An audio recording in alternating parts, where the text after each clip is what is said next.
do something you're very passionate about, and don't try to chase what is kind of the hot passion of the day. People say you have to have a lot of passion for what you're doing, and it's totally true. And the reason is because it's so hard that if you don't, any rational person would give up. It's really hard, and you have to do it over a sustained period of time. So if you don't love it, if you're not having fun doing it, you don't really love it, you're going to give up. So just go and do it, try, learn from it. You'll fail at some things. That's a learning experience that you need so that you can take that on to the next experience. And don't let people who you may respect and who you believe know what they're talking about, don't let them tell you it can't be done. Because often they will tell you it can't be done. And it's just because they don't have the courage to try it. I think people that look for great ideas to make money, aren't nearly as successful as those who say, okay, what do I really love to do? What am I excited about? What do I know something about? What's kind of interesting and compelling? It's very rewarding when you work on something you think is going to make a big difference. And it's a little bit harder, but I think the passion that one might bring with it brings so much more energy to that you're more likely to succeed. You have to have an emotional investment in what you're doing. If you don't love what you're doing, failure is pretty much guaranteed. Success is not guaranteed by any means, but failure is much more likely if you don't love what you're doing. If you know exactly what you want to be, you need to spend as much time with people that are actually that already. One of the things that I do is I question a lot of things.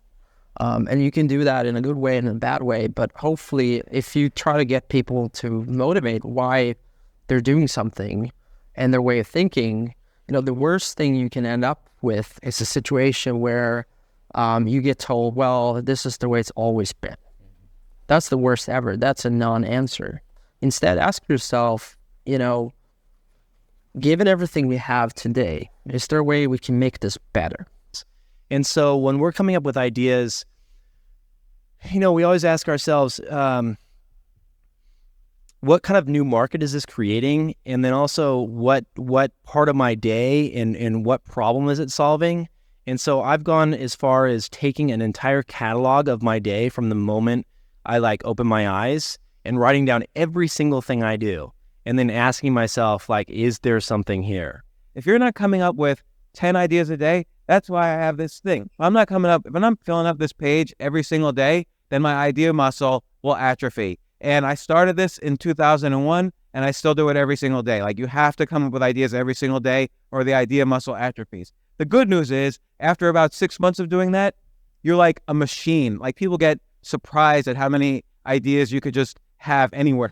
But understand that naturally nobody is interested in your idea. The world could care less, and you have to persuade them, and you have to show that you're the one person out there that can do it. When it comes to changing the world, what I learned from Steve Jobs is, if you believe in a Macintosh, if you believe in iPhone, iPod, iPad, if you believe enough, then you will see it, because other people will believe in it. Other people will create software. Other people will create products. So you need to foster the belief in what you are dreaming so that it becomes a reality, which is very different than saying, I don't expect anybody to believe it until I see it. You need people to believe it before they can see it. Don't necessarily think that you have to have the home run and the huge Apple computer on your first start. I spent a long time in my life with skills just building little devices for fun. For fun is one of the key things, because that drives you to think and think and think and make it better and better and better than you ever would if you're doing it for a company. Build things at first for yourself that you would want. For somebody aspiring to, take things to the next level or to even surpass their wildest dreams, there's always going to have to be an element of luck. But I think more important is putting yourself in a business that can be ubiquitous, that really doesn't have limits. Because otherwise, there's always going to be a grind to it. But if the business, if it can't be something that you can visualize every business using or every consumer using, it's going to be tough to scale to be big enough or to have the perceived value. You want an idea about which you can say, I know it sounds like a bad idea, but here's specifically why it's actually a great one. You want to sound crazy, but you want to actually be right. Because when you're trying to differentiate, when you're trying to do something different, there's going to be that gut moment, that gut sense. Is this right? Is this not right? If you're not having doubt, you're not pushing the boundaries far enough. Don't think about how do I get big fast? That will happen if you actually build something super meaningful and super important. So don't think about, what is the quickest way to success? Think about what is the best way to building something important that the world really needs. This little idea explains why some organizations and some leaders are able to inspire where others aren't. Let me define the terms really quickly. Every single person, every single organization on the planet knows what they do 100%. Some know how they do it, whether you call it your differentiating value proposition or your proprietary process or your USP. But very, very few people or organizations know why they do what they do. And by why, I don't mean to make a profit.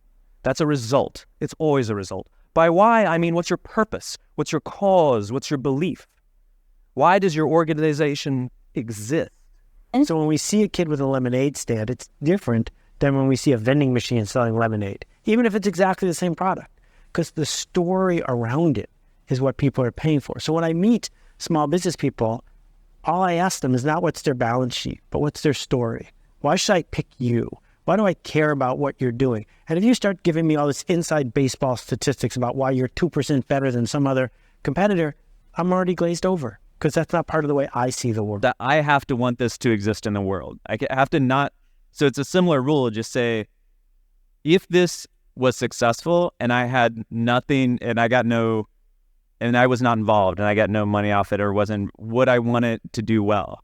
And that's a great check, I think, to know if you really feel good about the idea and can be passionate about it. One of the things I advise entrepreneurs to do is when you have an idea, a classic entrepreneurial impulse is to hold the idea close to you and not go tell people because, the idea is so special. Right. That's almost always a mistake.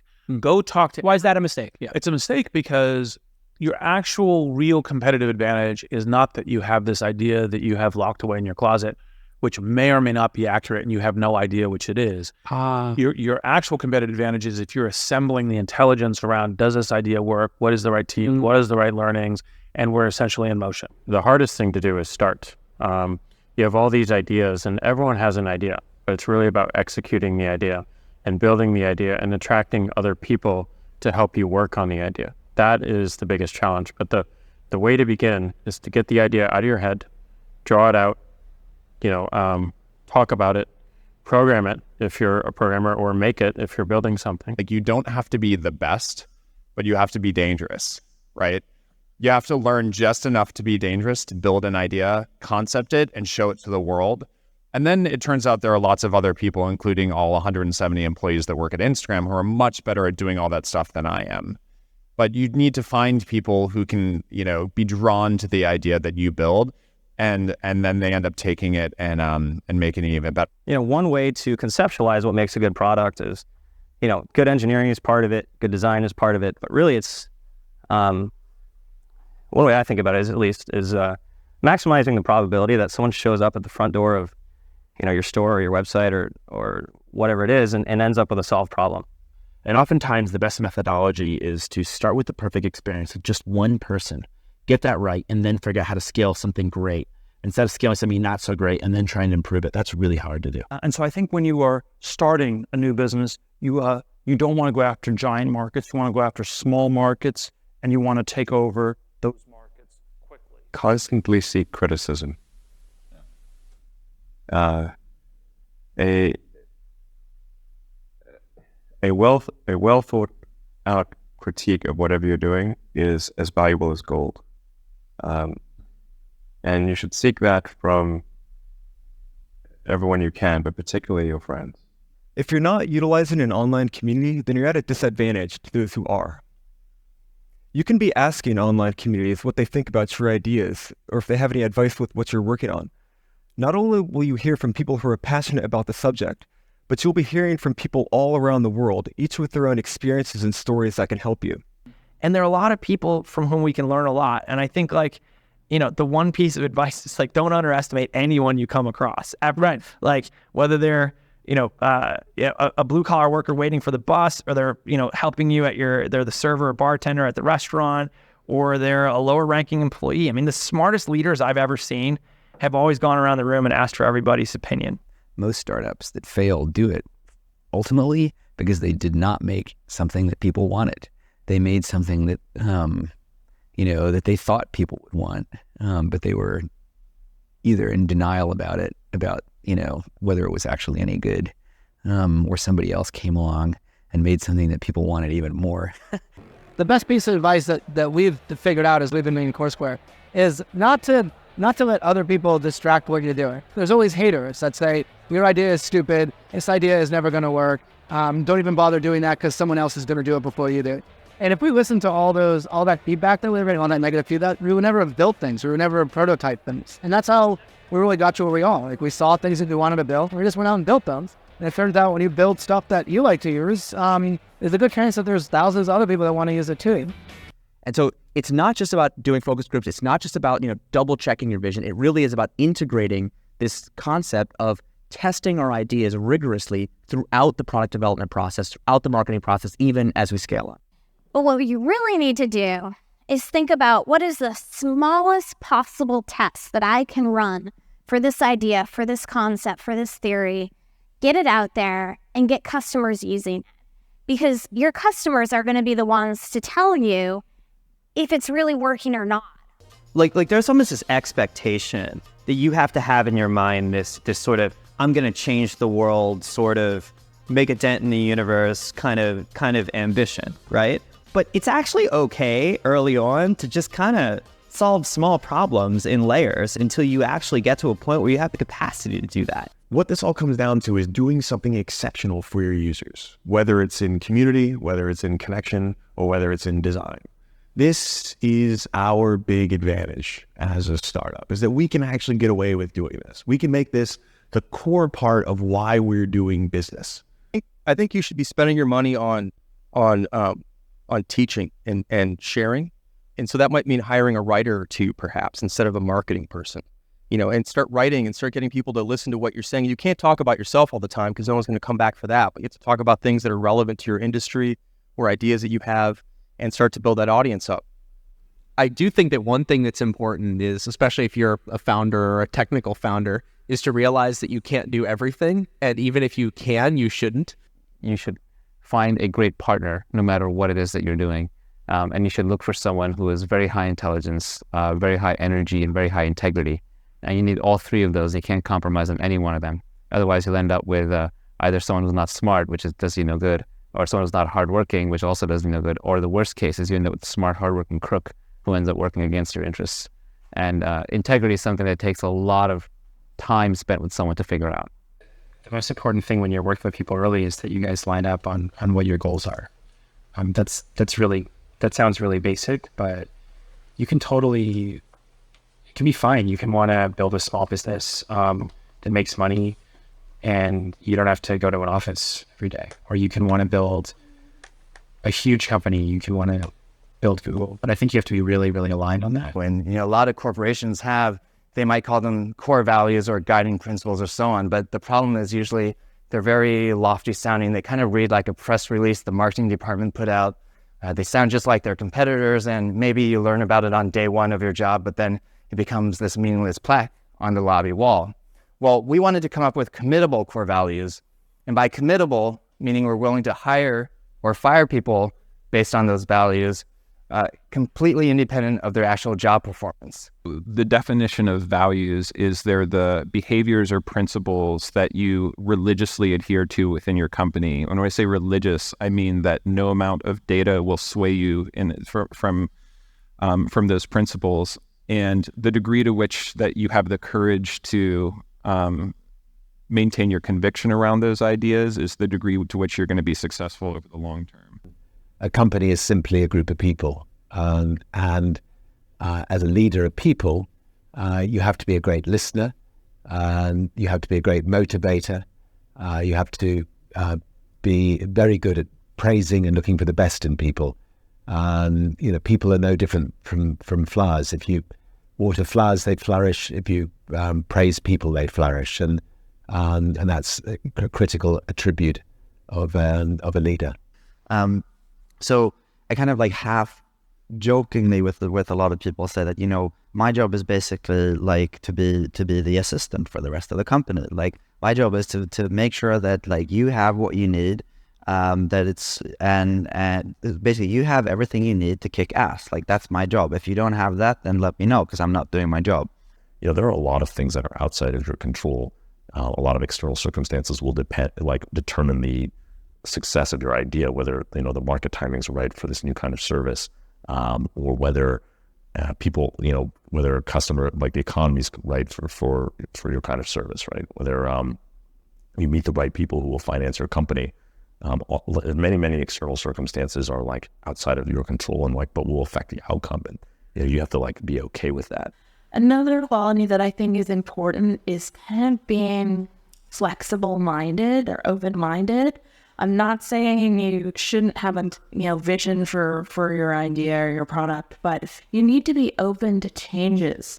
So many things go wrong when you're starting a company, and often I think people ask, what mistakes should you avoid making? And my answer to that question is don't even bother trying to avoid mistakes because you're going to make tons of mistakes, right? And the important thing is actually learning quickly from whatever mistakes you make and not giving up, right? And I mean, there are things every single year of Facebook's existence that could have killed us or made it so that it just seemed like moving forward and making a lot of progress just seemed intractable. But you just kind of bounce back and you learn, and nothing is impossible. You just have to kind of keep running through the walls. The two things we really zero in on people are, two things. They sound simple, they end up being very difficult. Courage and genius. Courage is the one we talk about a lot because it's the one that people can learn. Courage, which is to say not giving up in the face of adversity, just being absolutely determined to succeed, is something that you can force yourself to do. It can be very painful. You can force yourself to do it. The genius part is a little bit hard to force yourself to do. Courage without genius might not get you where you need to go, but genius without courage almost certainly won't. And I think the reality is just, not quite so glamorous. There's there's an ugly side to being an entrepreneur. And also just more importantly, what you're actually spending your time on is just a lot of hard work. Sam mentioned this, but you're basically just sitting at your desk, heads down, focused, answering customer support emails, doing sales, figuring out hard engineering problems. So it's really important that you kind of go in with eyes wide open.